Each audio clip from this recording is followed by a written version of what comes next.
मेहनत करते रहो दोस्तों, वक्त सबका बदलता है।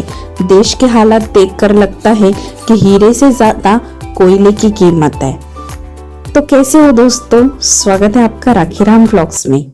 चलिए आज के व्लॉग की शुरुआत करते हैं। आज तो मैं ककड़ी के पराठे बना रही हूँ सुबह नाश्ते के लिए। उसके लिए मैंने पॉट में मिर्ची, धनिया और लहसुन और उसके बाद मैंने जीरा भी डाल दिया। उसको अच्छे से पीस लिया। ककड़ी को मैंने कद्दूकस कर लिया है। अब उसमें मैं प्याज और टमाटर डाल रही हूँ और जो हमारा पीसा हुआ मसाला है वो भी मैं इसमें डाल रही हूँ। और इसके बाद मैंने हल्दी, धनिया पाउडर और नमक डाला और फिर इसको अच्छे से मिला लिया। पानी मैंने ककड़ी का बिल्कुल भी नहीं निकाला क्योंकि मुझे ना इसमें ना पानी डालना था और ना पानी निकालना था।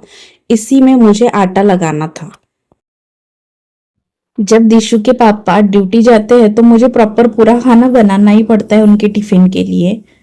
पर अभी वो 2 दिन के लिए कहीं बाहर गए हैं तो इसीलिए हम ही लोग घर पे थे। इसीलिए मैंने ये सिंपल सा बना लिया और इसमें मैंने आटा डाला और इसे अच्छे तरीके से मिलाया।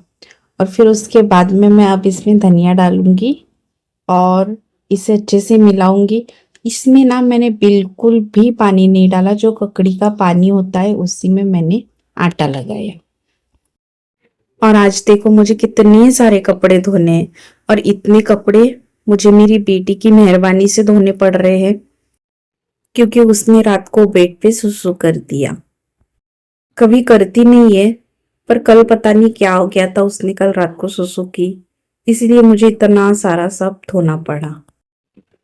और यहाँ पर मैं ना कोई भी काम करूँ इसका पहले काम रहता है। मैं तो बाद में करती हूँ पर यही पहले आ जाती है और अपना ट्रायल मार के चली जाती है। फिर उसके बाद में मैं पूरा काम करती हूँ।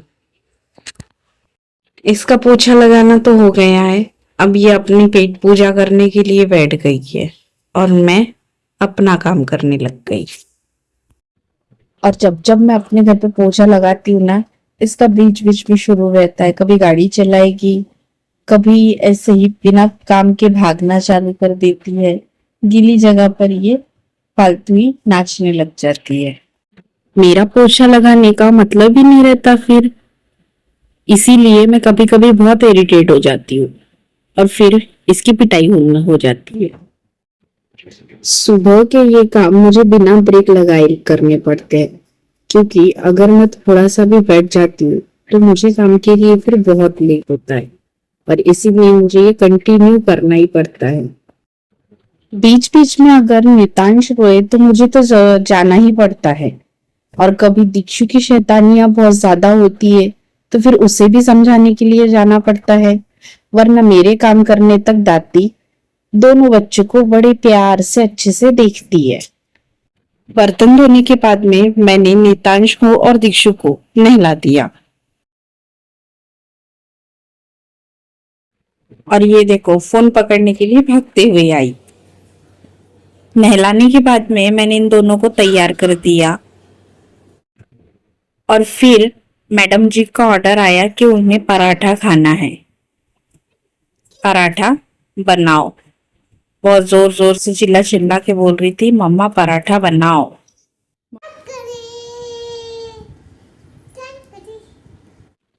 तो चलो भाई पराठे बना देते हैं सबसे पहले फटाफट। बेटी ने जो हुक्म किया है तो मैं आ गई फिर किचन में और सबसे पहले उसके लिए पराठे बनाने की तैयारी करने लग गई। पराठे के बैटर को भिगाए हुए 1-1.5 घंटे के आसपास हो गया था। मैं जब भी पराठे बनाती हूँ तब मैं 1-1.5 घंटे पहले ही भिगाकर रख देती हूँ। और यहाँ पे ना मैं हाथों से ही उसे गोल शेप दे रही थी। आप लोग किस चीज से करते हो बताना कमेंट में। और मैडम जी के लिए जैसे ही पहला पराठा बना वैसा ही मैंने उसको लाके दे दिया। पराठा गरम था इसलिए मुंह के सामने थाली लेकर वो फूंक मारने लगी ताकि जल्दी ठंडा हो जाए। और मैं एक के बाद एक पराठे बनाते गई। दादी और दीक्षु खाने बैठ गए थे, उनको दिया, मैंने बनाया और फिर उसके बाद में मैंने भी अपना भूतनाथ की फिल्म की तरह इसने मुझसे 4 पराठे मंगवाए पर खाया आधा भी नहीं। खाना वगैरह होने के बाद भी मैं इसे थोड़ी देर के लिए कार्टून देखने देती हूँ। और यहाँ पे ये सेठ जी भी सो रहे थे, मतलब सुला रही थी दादी। और फिर मैं आ गई अपने इस जंग वाले मैदान में, जहां पर मुझे अपनी जंग लड़नी थी कपड़ों से। एक के बाद एक ये आते गए और साबुन की तलवार मार मार के मैं इन्हें साफ करती गई। मैं यहाँ पे अपना काम कर रही थी और नितांश वहां पे झूले से गिर गया था। फिर मुझे भागते भागते जाना पड़ा, उसे उठाया, उसे समझाया और फिर वापस से मैं यहाँ पे आके अपना काम करने लगी। मैं वो सब कैप्चर नहीं कर पाई क्योंकि कैमरा तो सामने ड्रम के ऊपर रखा था और नितांश गिरा बेडरूम में था। ये लड़का ना आए दिन गिरते रहता है। अभी इतने में 2 बार इतनी जोर से गिरा है कि हॉस्पिटल तक चला गया। बहुत शैतानी करता है, बहुत मस्ती करता है। सच में जब माँ बनते हैं ना, तब जिम्मेदारियां बहुत ज्यादा बढ़ जाती हैं। कभी कभी ऐसा लगता है इन सब कामों से, इन सब जिम्मेदारियों से कोई सिर्फ ज्यादा नहीं पर एक दिन का ब्रेक दे। बातों बातों में मेरे तो कपड़े हो गए और मैंने सुखा भी दी। पॉलिथीन को सुखाने के लिए रस्सी ही नहीं बची थी तो उसे ऐसे ही पेड़ पर टंगा दी और फिर आई अपने किचन पे। ये चमचमाते डब्बे देख रहे हो आप, ये मैंने कल ही घस लिए थे और ये जो प्लास्टिक के डब्बे हैं ये मैं अभी घसूंगी। आपको मैं यहाँ पे बताने की कोशिश कर रही हूँ कि हम लोग जब डब्बे घसने के लिए निकालते हैं तो उसके अंदर जो सामान होता है जैसे हल्दी मसाले या फिर कुछ भी अदर सामान हो, उसे हम किसी बर्तन में निकालते हैं, डब्बा मांजते हैं और फिर भरते हैं। उससे क्या होता है कि हमारे ये बर्तन भी खराब हो जाता है, हमें फिर से बर्तन करने पड़ते हैं। तो इसीलिए मैं ये पॉलिथीन में निकाल लेती हूँ ताकि बर्तन ना भरे। और दाल पास्ता ऐसी सूखी चीजें होती है, ड्राई फ्रूट्स वगैरह, वो मैं बर्तन में निकालती हूँ क्योंकि बाद में पोंछ के भी रखे या फिर एक पानी से धो के भी रखे तो उतनी मेहनत लगती नहीं है।